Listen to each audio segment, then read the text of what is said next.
We are continuing our series of interviews with top polling candidates in the crowded race for California governor this morning.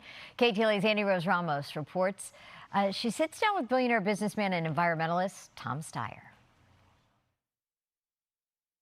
Tom Steyer, the billionaire, is running to be California's next governor. Forbes says you have a net worth of roughly $2.4 billion.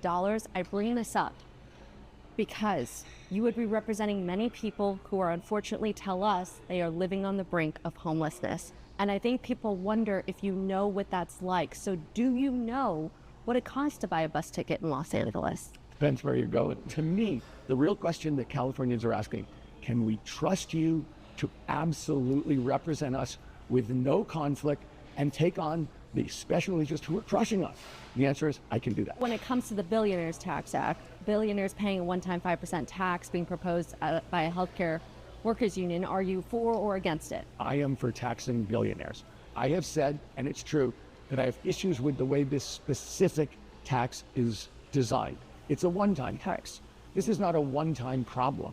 In fact, the tax that I've proposed on my first day, which is to close a corporate real estate tax loophole forever, my tax brings in more money. I'm curious what you think about certain prominent billionaires leaving California, like Larry Page, Sergey Brin, taking billions of dollars of potential revenue with them. Are your worries this will drive more out? None of that was in response to anything I said. The truth is, we're the most productive state in the country by far. We also have the highest poverty rate. That's not right. Want to drill down on electricity, moving over to that platform, promising to bring down utility rates by 25%.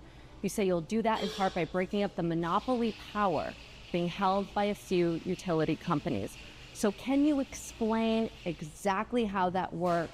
What I'm talking about doing, one is to change the oversight of these electric monopolies. But the second thing is this: we need to introduce local competition. Would they build new infrastructure? And I'm talking about poles, wires. Would it be underground? Would it be above ground? Literally, logistically speaking, how would that work?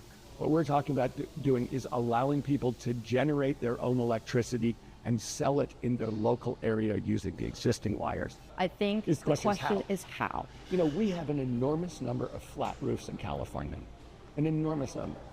A lot of them are what's called warehouses. We can put solar on the top of those warehouses, use the electricity to generate energy for the warehouses and the local places around it, and sell it at a much lower price. Want to move on to homelessness? Estimates are roughly 200,000 in the state. Is this a priority for you? What will you be doing? It absolutely is. I'm talking about getting them off the street as fast as possible. Now, what does that look like that's different? Emergency interim housing. Getting people off the street into one room with a key. The city of LA did that with the Inside Safe program, spending millions trying to get them housed from encampments into motels. The LA Times reporting it showed nearly half have returned to the streets. So why will your plan be different? I'm not familiar with all the details of what's happened in LA, but what I've seen in the places where I've gone to look at, actually people don't return to the street. And by the way, it doesn't cost millions to do. One of your platforms, you say you'll abolish ICE. Does a state governor have the power to do that? And will this effort strain your relationship with a president who you'll have to work for or work with in the future? Look, Donald Trump clearly is not someone you cooperate with. He doesn't understand the word cooperation. He is a war president. Unfortunately, he's at war with us. And a reminder, KTLA and Nexstar Media Group's statewide televised debate, which will be moderated by our very own Frank Buckley and Inside California Politics host Nikki Lorenzo. It airs live tomorrow night at 7 p.m.